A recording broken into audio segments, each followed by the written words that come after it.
Good morning from beautiful downtown Chagrin Falls. My name's John Hall and welcome to the next in the series of webinars for the winter, 25 design tips to a perfect kitchen. And I must admit that it's not going to be 25 tips. We're probably going to hit 40, 45 tips. So, jump in there and feel free to ask questions as we go. I'm going to cover a whole wide range of things today. This is all based on my kitchen design course, which, by the way, is going to be for you folks online in 2 weeks. We're going to do the kitchen design course. I've been doing that for 30 years. People really love it. So if you have the opportunity to get in there in a couple of weeks, February 12th, that will be presented at, I believe it's going to be 10 o'clock. I don't have the exact time yet.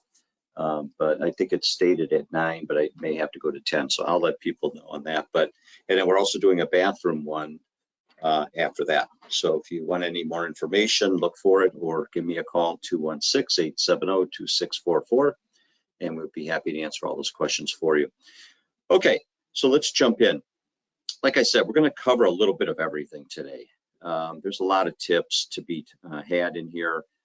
This is a talk. It's the most popular talk down at the Home and Garden Show. It's the most popular talk at the NARI Show, which, by the way, those are coming up. I am not having a booth at the Home and Garden Show anymore, but they still have begged me to talk. So I'm going to be down there talking a couple times over the next couple weeks. And then the NARI Show has been pushed back to March, where I'll be talking there too. So if you're down there, say hello. If you want to rehear it, the talk, or if you missed that kitchen trends, there's several ways to go about getting access to these. That kitchen trends was very popular. That's on my subscription series now. So if you want to, see that and you've missed it, please let me know. Okay, let's jump in. The first thing you want to do when we start going and start looking at kitchens. One of the tips coming up is going to be Houzz, H-O-U-Z-Z, which is a website, probably my favorite website on the internet in regards to design. Get some terrific ideas. But one of the things that you want to do when you start looking at pictures and start getting a feel of things, cabinets come construction-wise 2 different ways. One, they have a frame, as you'll see in that picture. And then the others, you can do what's called frameless, and we're going to talk about both of them. There's 4 styles in kitchens that you are going to be studying and you're going to be selecting from. One of them is going to be a traditional kitchen. One of them is going to be a country kitchen. And then we have the opportunity to go more modern or contemporary. And then we can blend some of these and go with transitional, which is probably about what 80% of you folks are going to do, is go with the transitional. And we're going to explain all of that coming up shortly. But if you look at this picture, this has a frame, and you can see that it has the exposed hinges.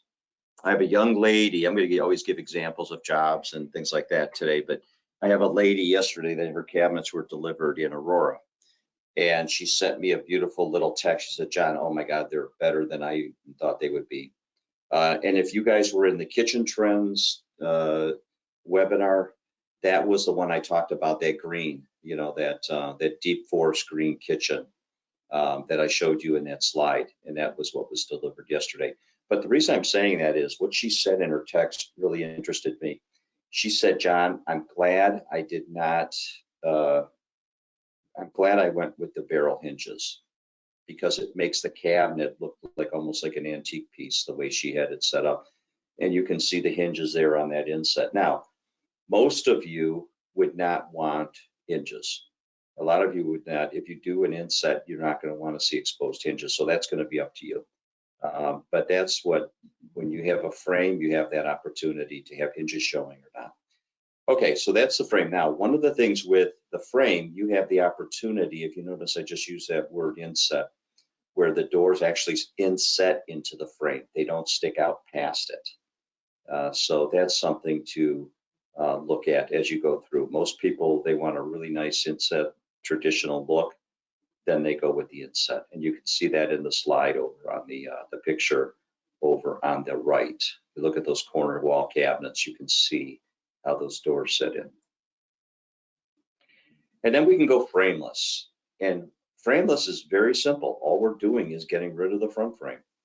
And we're putting it on just a box. So you have 3/4 sides, you'll have 3/4 top and bottom. And there it is. Now look what happens there.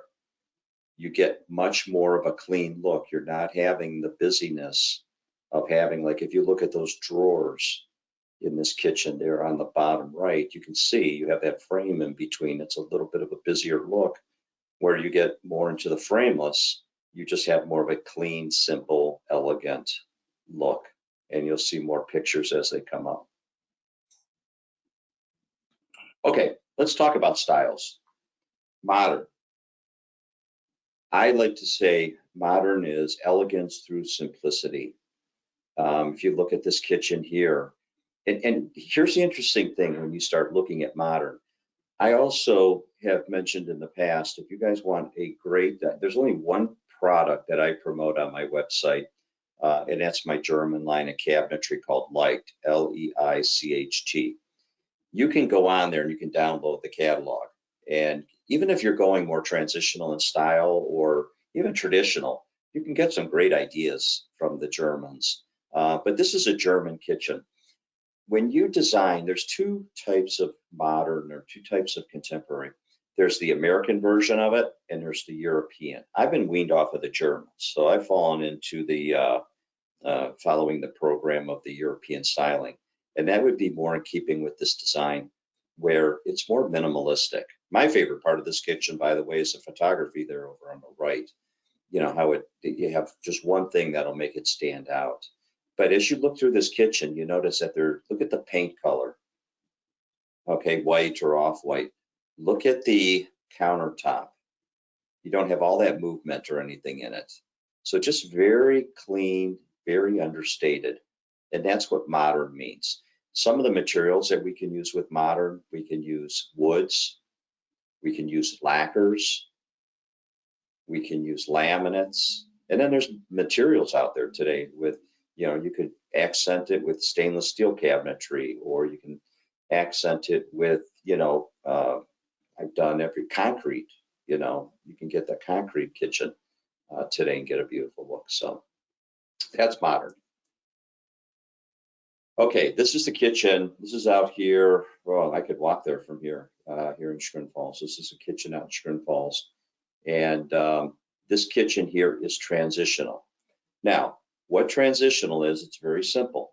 All you're going to do is you're going to take a traditional door and put it on a frameless box. That's it, okay? And I like to call this my teeter-totter kitchen. And what happens here is that, you know, we all grew up with the teeter-totters. I can weigh this kitchen down or up, more traditional or more modern, just on how I accessorize it. So if we look at this kitchen and how this worked, this one leans more towards the modern. Now, why would I say that? There's about 4 or 5 items right off the bat. Number one, look at the light fixture over the table. Number two, it's going to be hard for you guys to see. These are on my website, by the way. Go to the faucets. It's hard to see this far away, but those are very modern looking geometric shaped faucets. Look at the hood. Look at the cooking. There's a dead giveaway too. What's interesting about that? What's different about that? We went and took the cooktop and put a wall oven underneath it. That's not one unit. So it just creates more of a European, just clean line going across. It's hard to see on the hardware of the cabinetry, but that's a very modern looking hardware. Okay.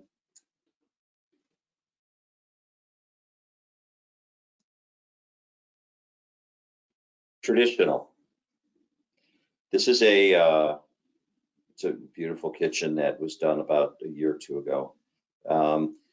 This is a kitchen that's in Hudson in on street's called John Brown, and right in downtown Hudson. And this was a Century home.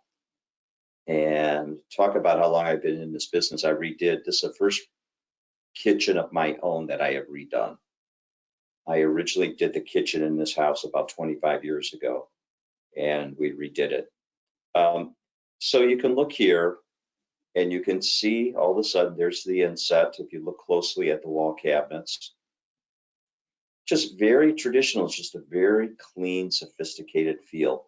The cabinets could be painted, they could be cherry. Big thing today is to go and mix the different paint colors. That had the color there in the picture. It's hard to see on the island, but it's a beautiful, like a sagey green with some brown hints in it, which ties into the hardwood of the floor and things like that. The flooring there is hickory. What else is interesting here? There's a lot of interesting elements that we could go through and talk about in this slide.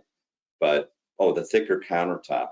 I don't know if we'll be talking about that as a tip, but that's hugely popular today. You look at the countertops on the perimeter and you can see that they're 1.25 inches high, but then look on the island and that's about a 2.5 inch, it's called a dropped edge. Very, very popular. Even TVs you can build in today. If you look over there how I built that TV in. Country, touch of warmth. So now all of a sudden we can go into a country kitchen, and that kitchen was all, before I started, it was all wood. It was all like a knotty pecan. And we've gone in there and I kept the entrance doors with the pecan and the beam. But now all of a sudden we go in there and we add the paint and we really add some warmth. They kept their table and chairs, which I thought added a beautiful touch to it. One interesting thing with this cabinetry here, and this slide now is probably about 7, 8 years old, but it's timeless, and that's why it's kept in here.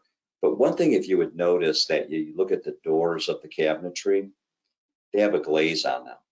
Glazing on the paint is not as popular anymore, but putting a glaze on like cherry or even your pecans or your alders, it is so beautiful. In layman's terms, what a glaze is like, take shoe polish, wipe it on the cabinet and wipe it off. And then you can see where here in all the nooks and crannies, that glaze gets caught up and it adds a highlight.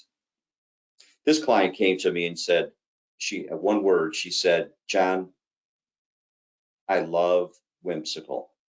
Just give me whimsical." And then there's several elements in here that added that touch, like iridescent mini subways. Look at the mullions on the glass, and then we use the antique bubble glass, things like that.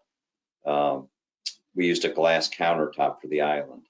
So all these things add a really, really nice whimsical touch.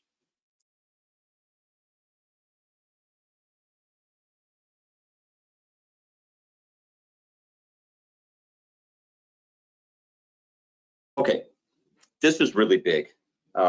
This is a really big tip, design tip here. This is making a statement with the hood. You want to have, now that does not mean you have to go and put a 5-foot hood in there, but you always want to go and make a statement and have like a hot spot, as you may call it, where island could be a hot spot or a hood, things like that. Now going back, let's just go back on my 4 kitchens here. Just look. Okay, there's the hood there, makes a statement. One thing also by this kitchen, by the way, I don't know if you guys ever noticed here, there's something really missing. You don't see that often. No recessed lighting in the ceiling. It was all done with LED lighting on top of the cabinets, which washed the ceiling and reflected down. That hood makes a statement. The other thing that I do a lot, okay, is I go through and I put puck lights where the hood is. Okay. And that washes the hood. Like I'm right now, this morning I got in early because I'm doing a construction plan for a job in Pepper Pike and doing all the lighting. And what we did, I put lighting in these cabinets here. the glass. And then I also carried and put the puck lighting across so that at night when they're looking in, the artwork is showing, and then also that hood is being shown. There's a hood again, makes a statement. That's called a mantle hood. Okay, this one's a downdraft in the island, so you would not have a hood there. But then again, you look there and there's the statement. This is really an interesting one. We talk about stuff that goes around. Like I said, I've been probably more than 35 years. 1984, what is that? It's 36 years, 37.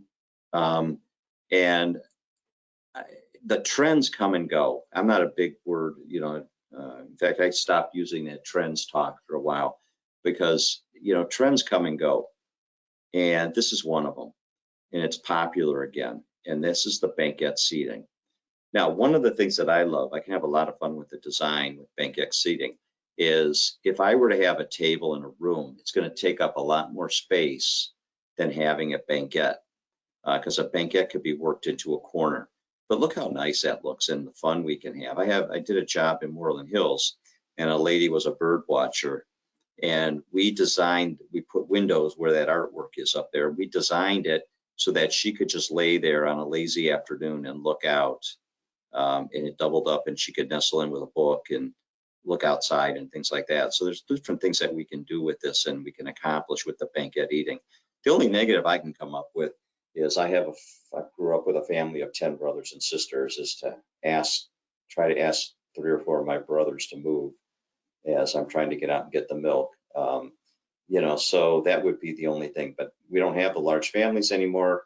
And we would not generally do something of the scale. But it's really a nice touch in a kitchen.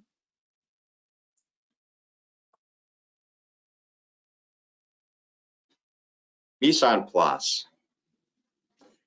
I love this term. For you that heard me talk before, if you've heard me at the shows, I don't have many idols in life, but one of the big ones, and I don't watch much TV at all, except I would binge watch Anthony Bourdain. I'm a big Anthony Bourdain fan. And reading his book, Kitchen Confidential, all he did in the first 4 or 5 chapters about talking about the restaurants in New York he worked at, things like that, everything was very, very small. And you had to turn, you had to grab it, it had to be quick. The term in French is called mise en place. Everything has a place. We talked about how I love the Europeans. You look at that drawer. Give you an example, like look at that drawer up there on the top left. When I started in this business, getting a 30-inch, because of the tracking, getting a 30-inch wide drawer was really big. That drawer there is 4 feet wide.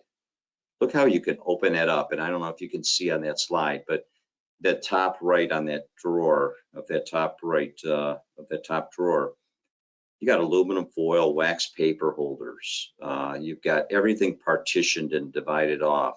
You go down, you've got your bigger items all partitioned between lids and canisters and everything. So it really adds a nice, everything has that place. You turn around and you look on the left there, all of a sudden you can have a baking center. Open those doors, pull it out, you've got everything concentrated and focused right there. Something that'll come up, I think it's going to come up as a design tip down the road, and I'm on a hot streak of these right now, is going to be the galley sink, G-A-L-L-E-Y. People go absolutely crazy over this sink. Now, I'm going to spend some of your money in doing that. It's going to be more of a higher end item. But everything, again, look how it has 2 ledges and everything slides over there. You got a cutting board, you got a drain board, you got a colander. They have knife inserts. They just have so many things that you have the opportunity to have by your sink, which you're not running around and doing things in all these different areas. You don't even call that a sink. You reference that as a workstation. A water station. Command centers. People today aren't looking for full-blown desk. Anytime I go into a kitchen and they have a desk today, it's, when they're remodeling, it's just a claptrap area. Now, all of a sudden, we have the opportunity not to necessarily have a desk, but to utilize different things efficiently. Look at the right, how we can take that pantry, a linen cabinet, whatever we want to call it, the appearance of it, open it up. We have a pull-out shelf that becomes a countertop. We have all of a sudden the command center in there where you can put, there's your pigeonholes for your mail, for slots. There's your cork board that you can go and hang all your notes and things. The other thing I have done in the past, it could be a white kitchen, could be anything, but if taking the center panel of a cabinet, and instead of having that the wood paint, we could have that as a dry erase board. So if you have an area like this and you wanted it exposed, you could actually have that as dry erase and then make notes. Could be for your groceries for the week or notes to the kids or what have you. Then we come over on the left-hand side, we see the command centers with the charging drawer or drawers, very popular item in the kitchen, where we can have the drawers there. And then also down below, you can put file drawers in. So you don't have to have that traditional sit-down desk to create a nice little command center. Okay, let's start now. Let's shift a little bit to the design part of it. There's three main parts to the working in a kitchen, and that is the triangle method, which takes those three parts, and it's basically a checks and balances where you can see how you're doing as far as space and everything goes. But if we look here and take this line that goes between those three, that line should add up to 14 to 24 feet. So the sink, the cooking, refrigeration, those are the three main areas. If you go bigger than that, may have an area where you have too much walking around. If all of a sudden you have less than 14 feet, that means you don't have much counter space in between those areas. So you want to make sure that it falls within that. It's a great checks and balance, whether you're a do-it-yourselfer or you have somebody designing the kitchen for you. Just some general guidelines as you start planning. Refrigerator, you should have at least 15 inches of counter space to the opening side of the refrigerator. That would be right here's your counter space. There's your refrigerator, you open the door, and then you have that counter space right there. Sink guidelines, again, at least 15 inches of counter space on both sides of the sink. Some of these sound elementary, and you say, John, why are you doing that? Everybody knows that. Well, believe me, I've gotten into homes where they put cooktops right up against the oven cabinet or a sink right at the end of a run, things like that. And so you just want to make sure that this all falls within the guidelines that should be followed. Should have at least 12 inches on either side of the cooking. Island, here's a good one. Everybody's now looking through house, getting through all these ideas.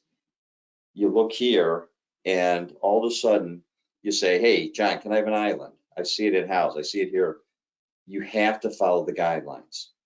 The guidelines of having an island are a minimum, absolute minimum of 36 inches of walk space in between. Anything less is really, really tight, and I don't like to do it. So what I like in an ideal world, like when I start designing a kitchen, I will go and I will start at 42 inches of walk space around. And then if there's seating there, I'll at least, again, stay at that 42. If it's not an area where a refrigerator's opening or things like that, I could sneak down to maybe 38, 39 inches. But you're going to want to maintain that space around there for traffic flow and everything. Here's a great opportunity. There's several things in here that I want to talk to you about. One of them is putting the sink in the corner. This is one of the trends, and it's not a trend anymore, is the having the husband or two people cooking in the kitchen at the same time. Sometimes it used to be when I started in this business for the first 15, 20 years, they would always joke and laugh and say, oh, just make sure when you redo our kitchen, you give me the file drawer so I can put the rest of the menus for the Chinese restaurant, things like that. Now more and more, like I love to cook. And, the big thing that I'm planning now, every Friday I get excited. What am I planning to cook Saturday and Sunday? Tomorrow's going to be homemade lasagna. And, my wife says, can I come and can I work and help you tomorrow? Because I do most of the cooking. And so we'll both be in the kitchen enjoying each other's company while we're cooking. How do you do that strategically in smaller kitchens? How do you make that work? So what we did here, that sink used to be under the window. And the window used to be much smaller. This is in Solon, overlooking the Metro Parks. So now, and the cooktop used to be where the microwave is. So there was really no room for either one to be working when they're both in there. So what we did, we went and put a new island in. We went and there used to be a peninsula coming out. So we got rid of the peninsula.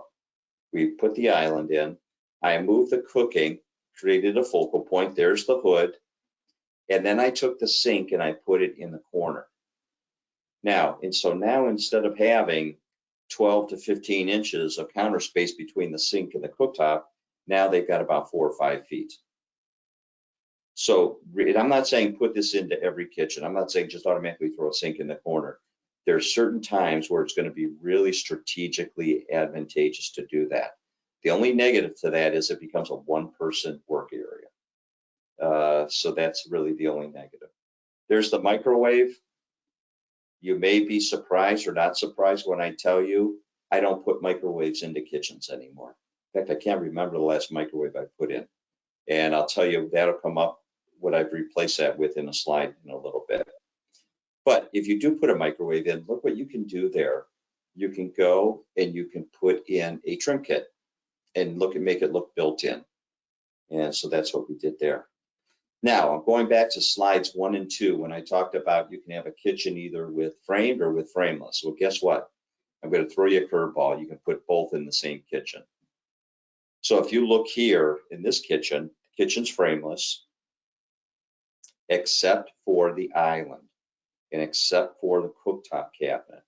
So if you look there, you'll notice that I went inset cabinetry. So I can take either a sink cabinet or a cooktop cabinet or a island or anything like that, and I can all of a sudden go and take and make it look traditional by making it framed and inset. And in this one, you notice I also went on that cooktop cabinet.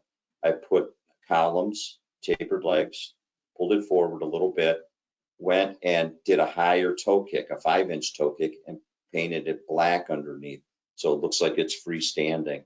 So there's a lot of different things that we could do as we go through there. Counter depth refrigeration. Okay, this is a big one. Counter depth refrigeration is, I guess when I start working with people, I say to them, and I probably end up saying it too much, like 10 or 15 times throughout the project. We're buying a car today. We're not buying a kitchen. What do you want? Where do you want to go shop? Do we want to go shop for the Toyota Camrys? Do we want to shop for the Mercedes? Where do we want to shop?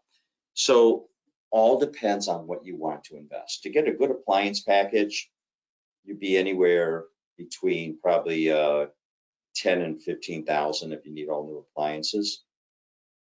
You can also very easily spend 30 to 50,000. All depends on where you want your budget to be, the quality you want, everything else. So a lot of people say, okay, John, I love that look of a built-in refrigerator, but I'm just not going to spend 10 to 12,000. Well, look what you can do with a counter depth refrigerator. It's only 24 inches deep.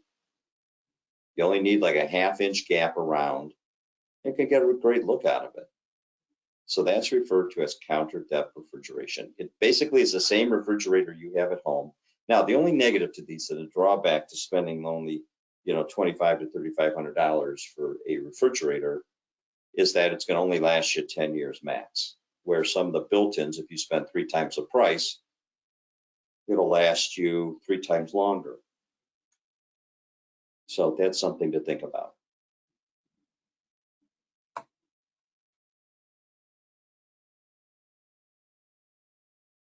Decorative cabinet end panels. Again, what do you want to spend? You can have plain sides to your cabinets, or you can really dress them up and have this look right here and put these decorative sides. If you look at that wall cabinet and that base cabinet, so you can go and put decorative sides on the cabinets. The average kitchen, that probably would add anywhere from $1,500 to $1,800. Usually it's about $300 a side.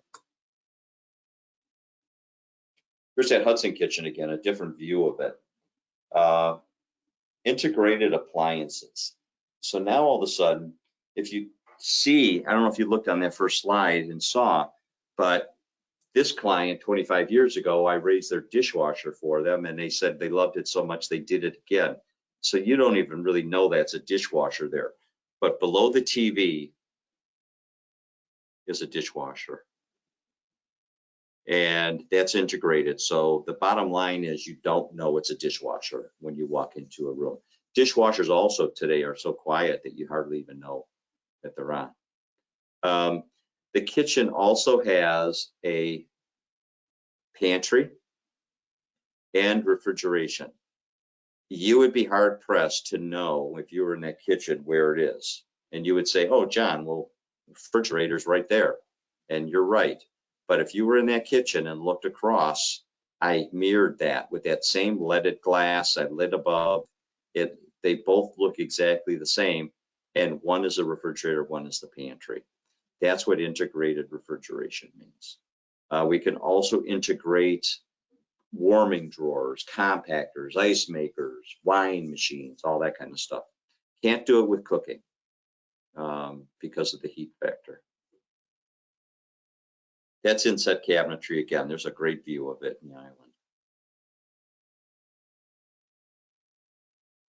Induction cooking. Now all of a sudden, what if I told you there's cooking out there that doesn't generate any heat? So now we can go in and we can have a cooktop that will boil our water almost as quick as gas, and all for, you're not even breaking the bank. I mean, it's probably going to be, in there. It's almost standard today with electric cooking.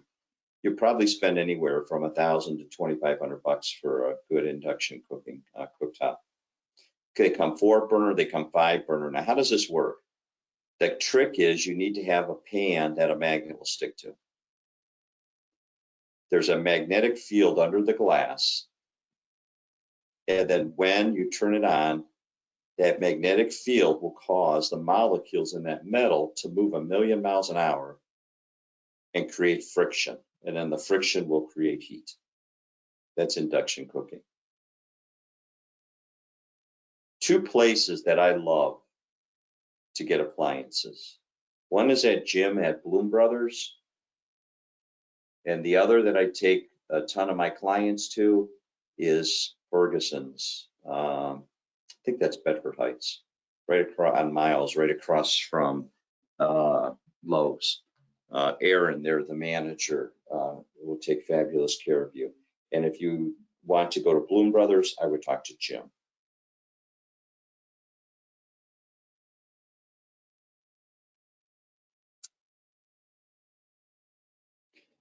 There is my favorite cooktop. This cooktop out there, it's a 5, the heading's 5-burner. So we'll talk about 5-burner first, and I'll talk about why I love this cooktop. But 5-burner cooking today is very popular. And you may say, well, why do I need 5 burners, John? I never use 4 at a time. Well, that 5th burner could be that high BTU for when you're doing, I don't know, making chili or corn on the cob or anything where you, or wok cooking. And then they also have simmer burners out there where you can have a very, very light heat. And that gives you that 5th burner. So 5 burners, 36-inch. They have some 30-inch, but they're going to be a little more compact, where you're going to have more trouble getting your big pots and pans in and things like that. Now, what do I like about this cooktop? Notice how it's flush with the countertop. And it has the continuous grates. And then the other thing I love about it is notice that the controls are on the front. So you're not losing space on the cooktop for burner surface. This is by Wolf. Ferguson's has this on the floor if you wanted to look at it. Okay, I promised I would show you what replaced the microwave, and there she is. One of the things I love to do is right across the street, I have yoga, okay, where I go to my yoga studio. I go to yoga 2 to 3 times a week. Thursday nights is a big night that I go. I get home at 6:30, 7 o'clock. I want a sweet potato.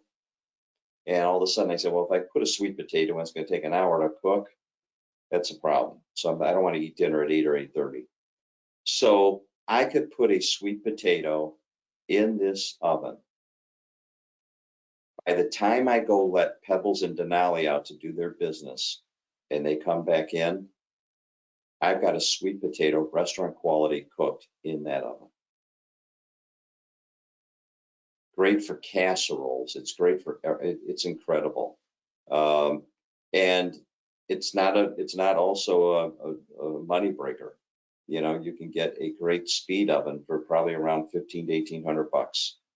And it does have a microwave feature because it works on 3 powers: microwave, halogen searing heat coming from a lamp, and then also convection. The best one for the dollar, there's 2 that I love. The best one for the dollar is Bosch, and I absolutely love Miele too.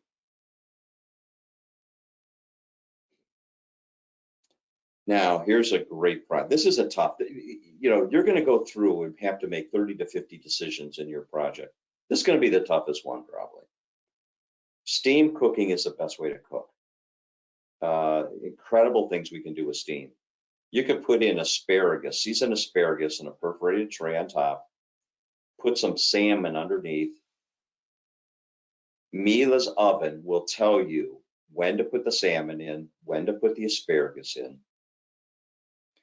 Not only that, that asparagus will drip through and season the salmon. And then they'll both come out, neither one smelling or tasting like the other. Absolutely incredible. Best cut of fish you're going to get. Perfect for baking. Perfect for putting in turkeys or chickens. And the best thing also, let's say you go to, if anybody's in the Heights area, you go to Murata's and get a pizza, and you have some 3 days later. You put the leftovers in that oven, that steam oven, it will come out as good as it did coming out of Murata's brick oven. So there's just so many things we can do with it. That's called steam cooking. I would get on YouTube and I would follow, and you know, either on the Miele or Bosch or whatever, and just learn about these things. I've used that term convection cooking a lot. There it is, where it's basically a fan in the back. And you take that fan, blows the hot air around, and it gets you an even cook at much less cooking time. Great for turkeys, cookies, things like that. Most of the ovens today are going to be convection. Sous vide cooking. You're going to notice now there's certain ovens that have that feature. Perfect in a steam. I mean, basically steam cooking is sous vide cooking, where you could get in there and cook with these packets and things like that. But sous vide cooking is coming on really strong. And what that is, it's cooking in a bag, basically, making it very simple and maintaining all of the moisture and the juices. A lot of times you'll see at Heinen's, a lot of those bags that are things that are vacuum packed and things where you can go and cook sous vide style.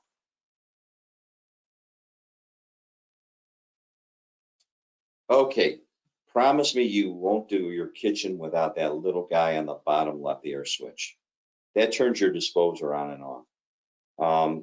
And one nice thing about that is, especially on the island, you don't have to deal with a switch. Sometimes people, I don't know if anybody out there has that switch under on the sink cabinet, where you have to open the door, things like that, or on a wall where you could have cake batter or whatever, you know. So that's something that really nice. Only like 100, 150 bucks.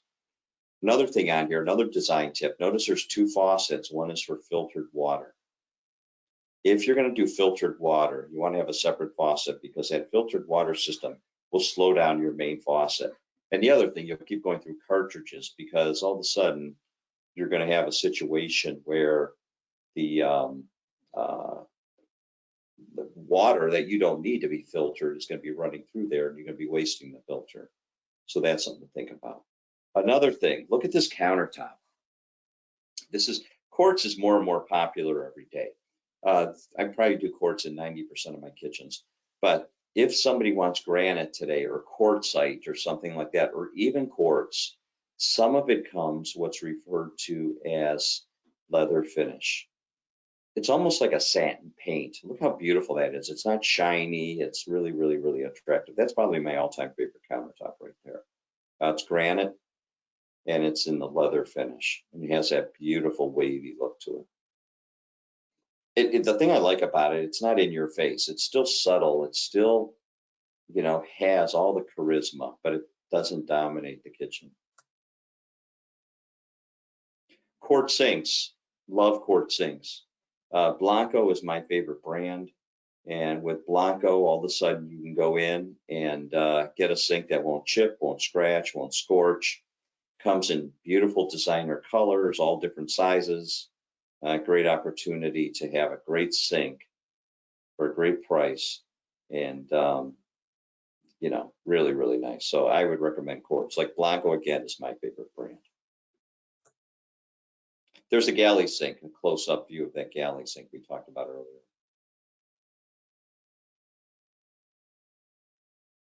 Quartz countertops, just mentioned that. The thing about quartz is that, and where people now all of a sudden are doing more and more quartz, because they've really refined the look where it doesn't look plasticky and it doesn't look two-dimensional, like to duplicate that marble look. There it is there, that beautiful marble look.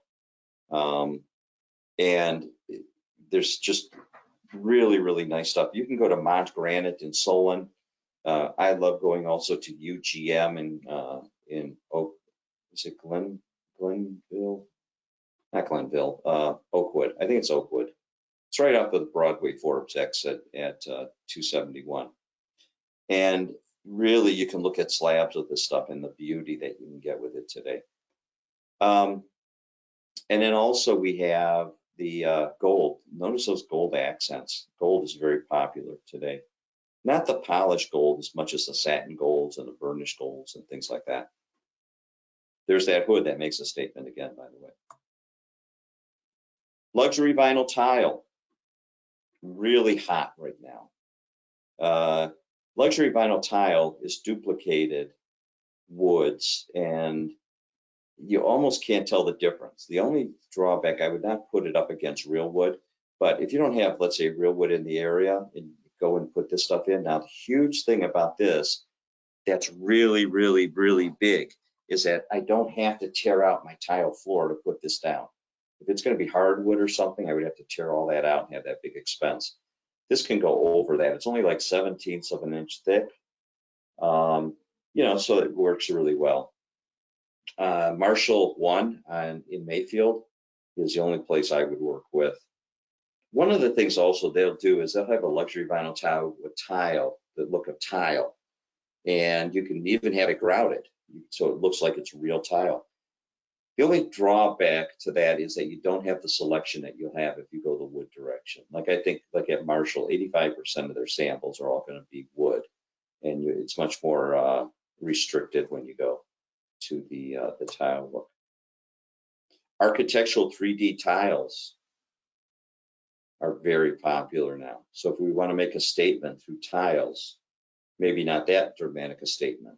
The two places that I love to go looking for tile, Virginia Tile and Thomas Brick. They have some beautiful stuff there. LED lighting. We can do a lot with interesting lighting today. Like I showed you that kitchen earlier without recessed lighting in the ceiling. We can go and put these light strips in. I've done that over in more modern kitchens, but I've done that over an island, like a rectangle like that. Really, really sharp. And so much we can do with lighting today. Cleveland Lighting is who I like to use for my lighting. Another design tip, get a pro involved. This is so much to take on. I had a lady, probably the nicest compliment I've gotten in years. I was picking appliances with her and her husband. Aaron was doing the talking.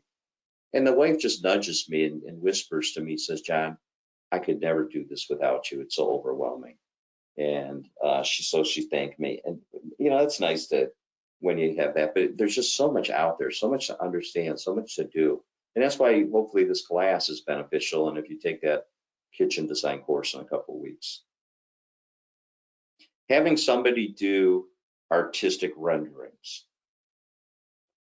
Working with a client right now for a bathroom, and they're probably about, I would say, 75 to 85 years old. And I'm working with the daughter-in-law. And she pulled me aside because I did her kitchen. She said, John, can you do the rendering so that, because they're not going to understand the floor plan. Remember at the beginning where I said the island, I mean, make the hood, make a statement. There was that stainless. This is the rendering for that. This was this looks like a photograph, but this was actually a rendering that a young guy in Washington, D.C. does for me to get an idea on that. There's a website I promised to show you Houzz. Great opportunity there. And also Garden Web, which is now part of Houzz.